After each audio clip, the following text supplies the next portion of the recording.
Vous avez vu le titre de la vidéo? Ah, imparfait, passé composé. Pas facile, hein?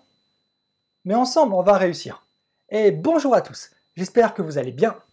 Ici, vous avez une vidéo sur une expérience que j'ai vécue. Le tremblement de terre, le tsunami et l'accident de Fukushima il y a 10 ans au Japon. Vous pouvez la regarder puisqu'elle utilise l'imparfait et le passé composé. Et nous, dans cette vidéo, on va voir comment utiliser l'imparfait et le passé composé.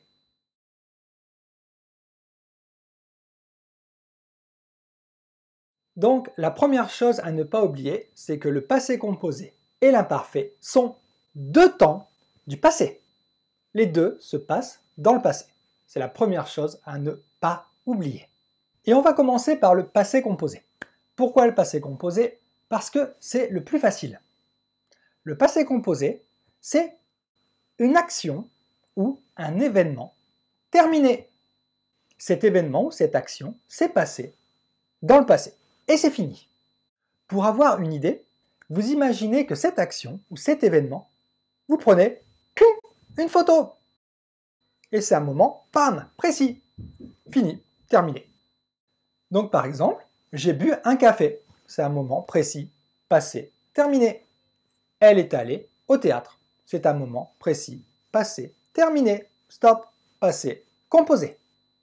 Donc par exemple, si vous racontez votre journée au passé, vous allez utiliser le passé composé, puisque ce sont des actions terminées.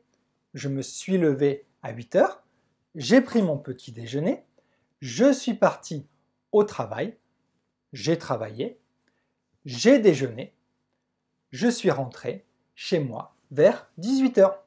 Ce sont des actions qui se suivent, donc passé composé. Et la grosse difficulté, c'est l'imparfait. La grosse difficulté, elle est là. Pour l'imparfait, on va l'utiliser dans 3 cas différents, en majorité, en général. Bien sûr, on peut avoir d'autres petites situations différentes, bien sûr, mais 3 cas principaux. Le premier cas, c'est la description. Une description. Exemple, il y avait peu de monde. Elle portait une robe bleue. Vous expliquez ce que vous voyez. C'est une description. Le deuxième cas, c'est une habitude. C'est quelque chose que vous faisiez encore et encore et encore et encore, que vous répétiez encore. C'est une habitude. Je jouais au football. Quand j'étais petit, je jouais au football. C'est-à-dire, toutes les semaines, je jouais. Nous allions souvent au théâtre. Comme c'est souvent, nous y allions souvent, encore et encore et encore, donc de l'imparfait. C'est une habitude. Le troisième cas, c'est une situation. Et c'est à ce moment-là que ça devient un peu plus difficile. Parce qu'on va souvent mélanger avec le passé composé. En gros, pour faire simple, mais bien sûr il y a beaucoup de choses différentes, la situation va être une action qui va durer. Exemple, je dormais, il pleuvait ce matin. Et en fait, c'est vraiment ce cas-là qui va être compliqué, qui va être difficile entre l'imparfait et le passé composé. Donc, pour comprendre la différence entre la situation et l'action, le mieux, c'est de prendre un exemple précis.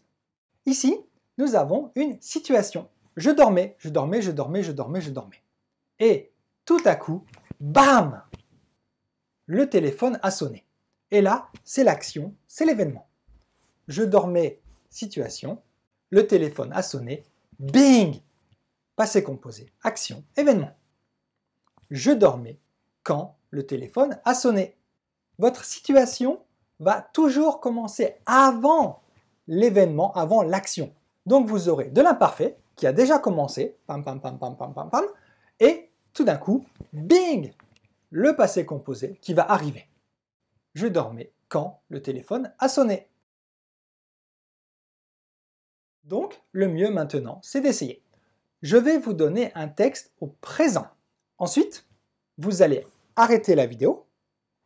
Vous allez écrire le même texte au passé, en utilisant l'imparfait et le passé composé.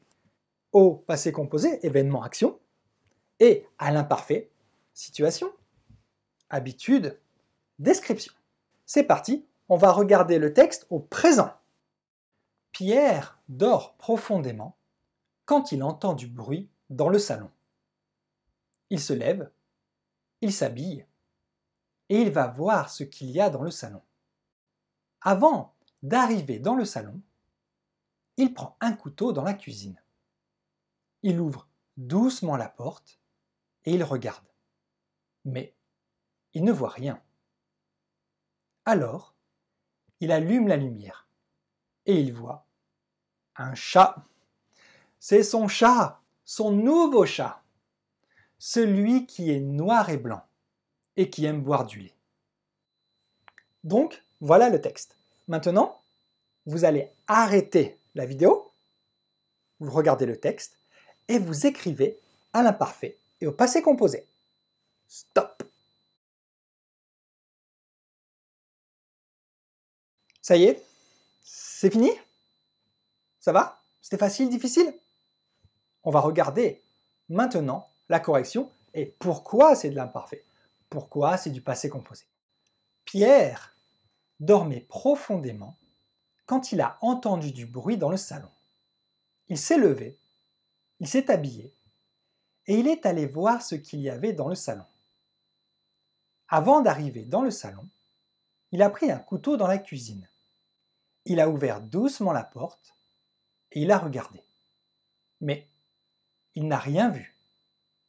Alors, il a allumé la lumière et il a vu un chat.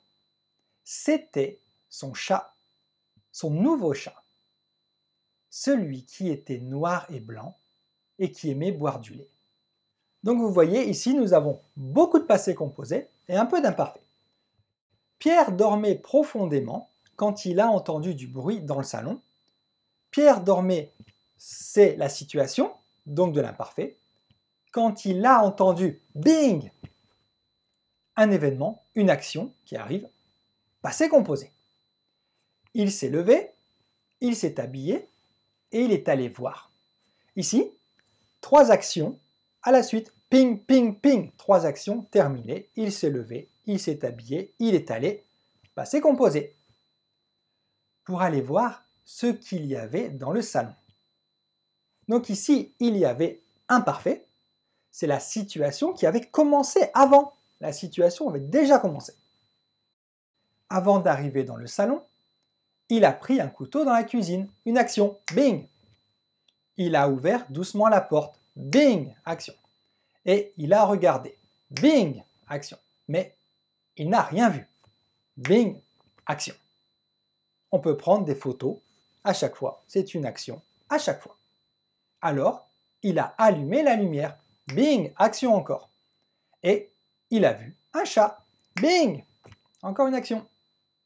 C'était son chat. Et ici, imparfait, c'était une description. Son nouveau chat, celui qui était noir et blanc. Une description, il décrit son chat. Et qui aimait boire du lait. Ça peut être une description ou aussi une habitude. S'il aimait, ça revient souvent. Donc une habitude, ok, ou une description, ok. Et voilà, j'espère que c'était assez clair comme explication. Maintenant, c'est à vous de pratiquer, pratiquer, pratiquer, pratiquer, pratiquer, pratiquer. Et je vous dis à bientôt. Et ensemble, le français devient facile. Au revoir!